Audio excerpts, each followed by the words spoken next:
Chapter 1: Prehistoric Rock Paintings.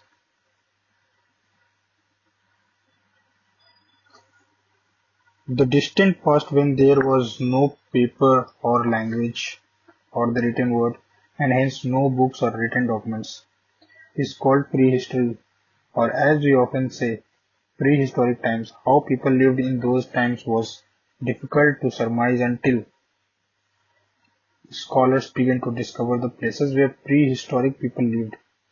Excavation at these places brought to light old tools, pottery, habitats, bones of ancient human beings and animals, and drawings on cave walls. By piecing together the information deduced from these objects and the cave drawings, the scholars have constructed fairly accurate knowledge about what happened and how people lived in prehistoric times.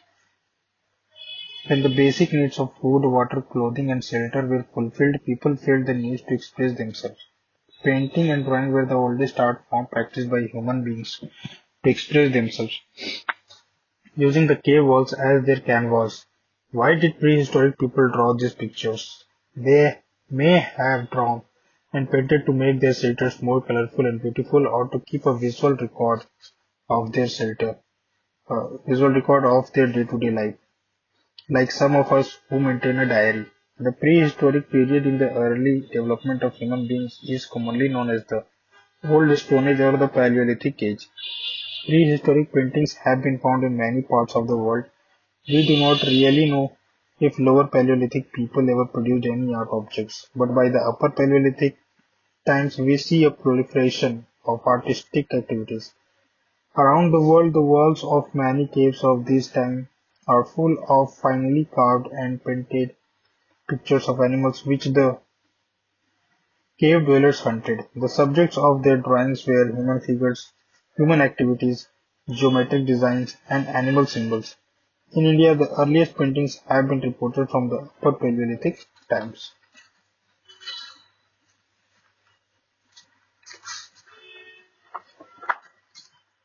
It is interesting to know that the first discovery of rock paintings was made in India in 1867-68 by an archaeologist, Archibald Carlyle, 12 years before the discovery of Altamira in Spain. Cockburn, Anderson, Mitra, and Ghosh were the archaeologists who discovered a large number of sites in the Indian subcontinent.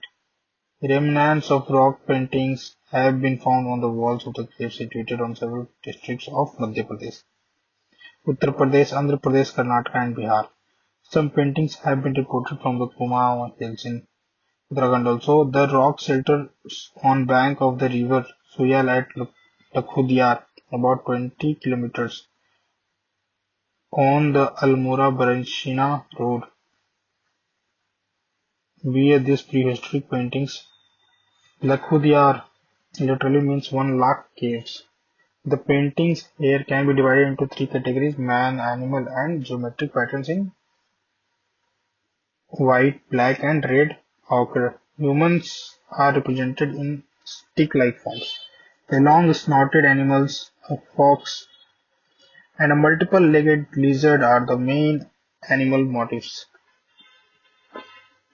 Wavy lines, rectangle-filled geometric designs, and groups of dots can also be seen here.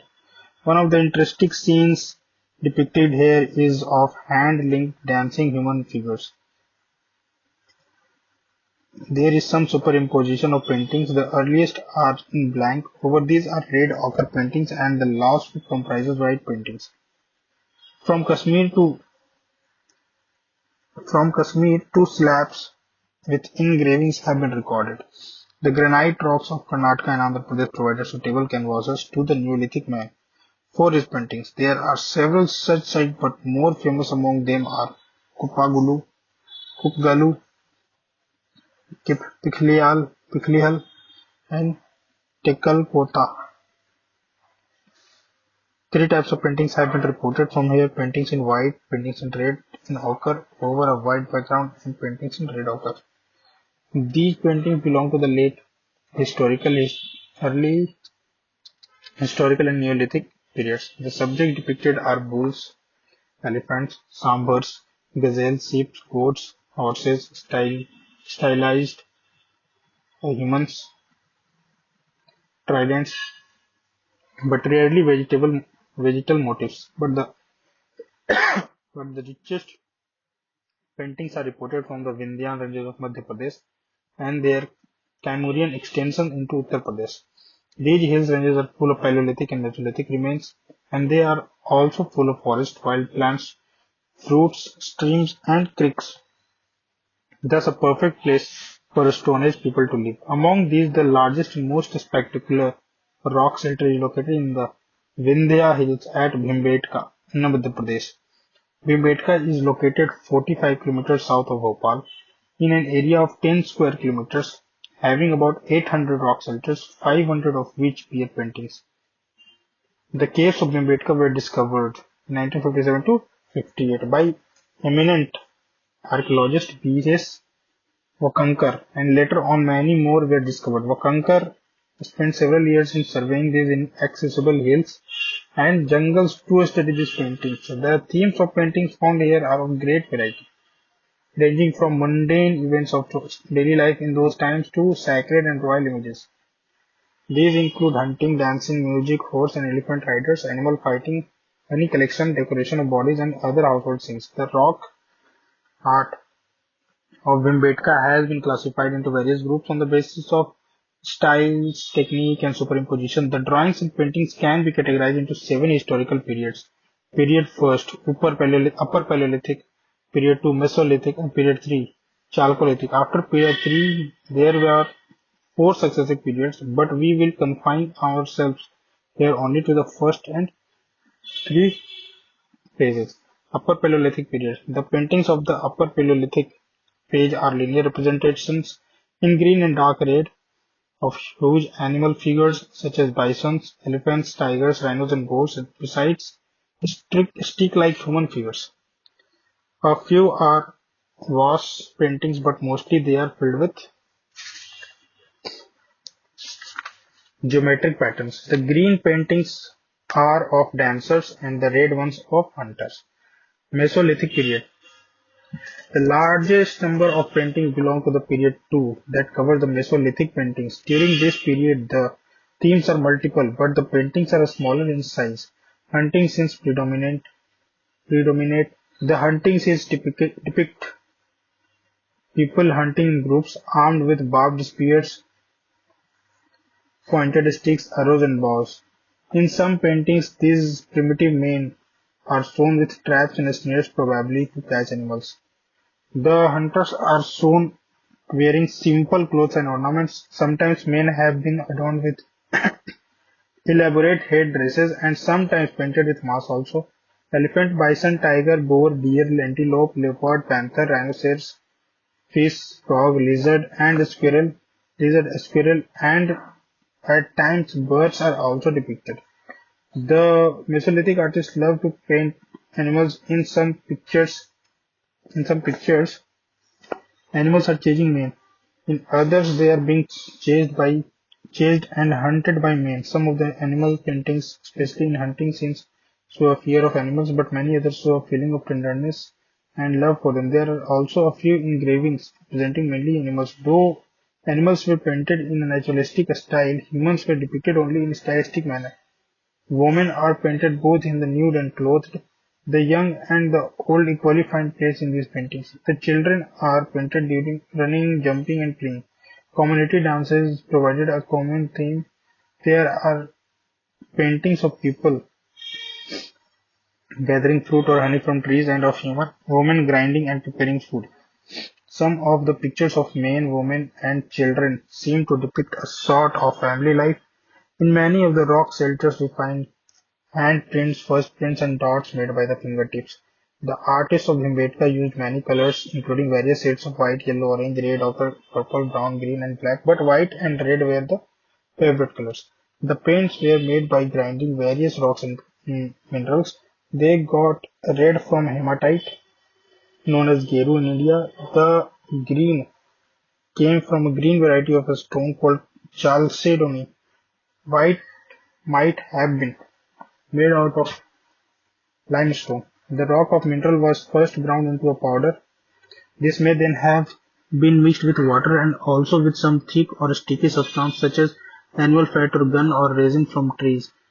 Brushes were made of plant fiber. What is amazing is that these colors have survived thousands of years of adverse weather conditions. It is believed that the colors have remained intact because of the chemical reaction oxide present on the surface of the rocks.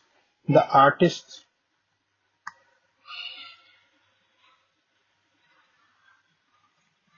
here made their paintings on the walls and ceilings of the rock shelters.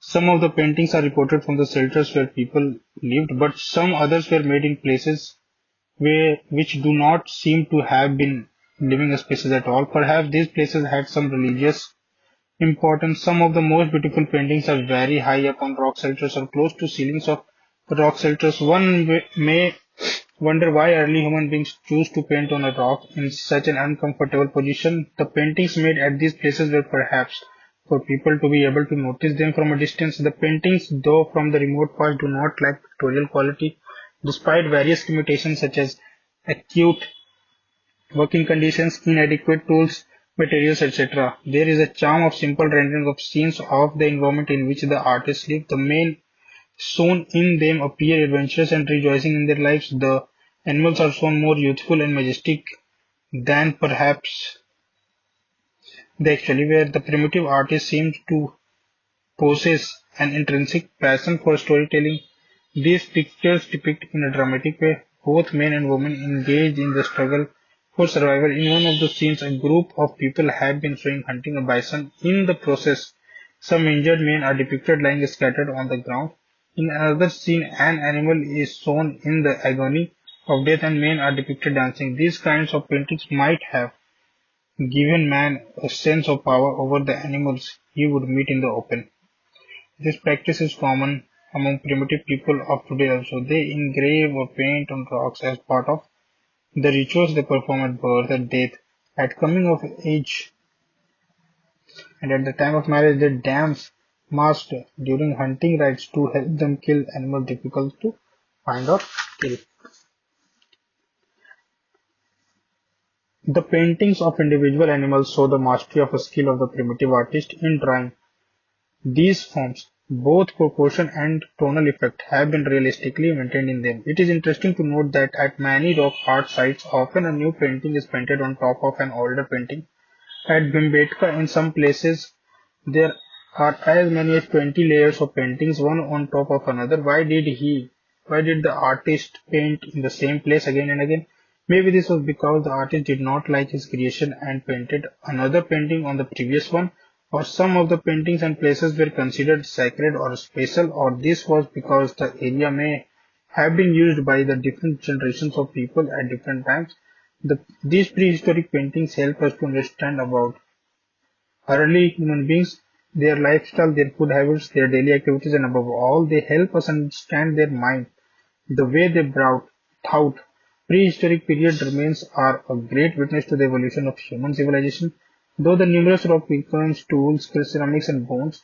More than anything else, the rock paintings are the greatest wealth and greatest wealth of the primitive human being of this period left behind.